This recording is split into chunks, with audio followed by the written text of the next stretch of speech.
Time has stopped on the fields of Kurukshetra. Millions of soldiers stand frozen, weapons drawn, amidst the dust of a war that will leave the soil soaked for generations. Arjuna, the greatest archer of his age, has just dropped his bow.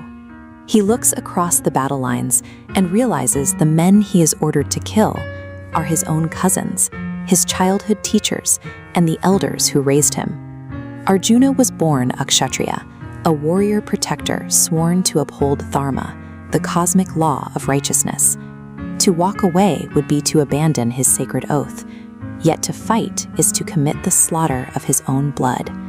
He is caught between the identity of a professional soldier and the love of a grandson. To understand how Arjuna reached this paralysis and why the stakes of his choice involved the entire world, we have to look at the family fracture that pushed them to this exact second. Generations earlier, the royal palace of Hastinapur housed a single unified dynasty. That dynasty split into two factions. On one side, the 5 Pandavas, known for their devotion to truth. On the other, their 100 cousins, the Kauravas. Duryodhana, the eldest Kaurava, viewed them as rivals, sparking a calculated campaign to eliminate them.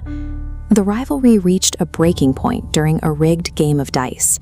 The Kauravas exploited the eldest Pandava's sense of honor, baiting him into a gamble that stripped his family of their status. In a single afternoon, the Pandavas lost their kingdom and their freedom. It culminated in the royal court, where the Kauravas attempted to publicly strip Draupadi, the Pandava's wife, in front of the silent elders. That act of public humiliation crossed a boundary that diplomacy could never repair. Any chance of a peaceful resolution died in that court. The Pandavas were banished to the forest for 13 years. They used this time to master weapons and seek divine boons, turning their exile into a training ground for the coming conflict. While the Pandavas lived in the wild, both factions spent over a decade marshaling the largest armies the world had ever seen, pulling every kingdom in the region into their orbit. Before the first arrow was fired, both sides sought an alliance with Lord Krishna. Duryodhana arrived first and eagerly chose to take Krishna's massive elite military battalions for his own army. Arjuna made a different choice. He declined the troops, asking only that Krishna himself act as his unarmed charioteer and advisor. By prioritizing wisdom over raw numbers, Arjuna ensured his side would be guided by a clear moral compass, even as the war descended into chaos. We return to the frozen present. Arjuna is still trembling on his chariot, unable to reconcile his role as a warrior with his grief as a family man.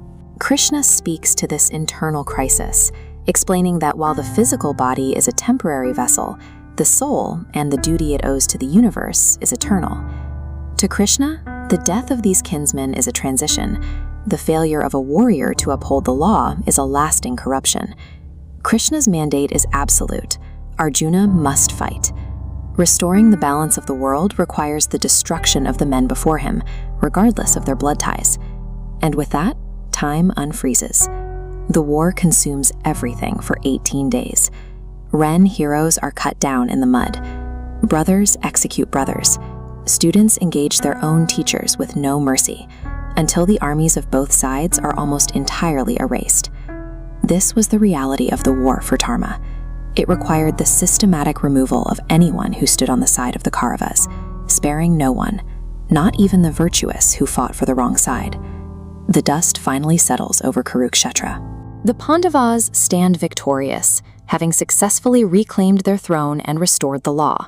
But the cost is total. Their cousins are gone, their teachers are dead, their own children were slaughtered. They rule a kingdom of ghosts. This outcome leaves a difficult question. When the price of doing what is right is the loss of everything you love, how does one measure the win? The Mahabharata serves as a mirror, reflecting the heavy, irreversible cost of conflict.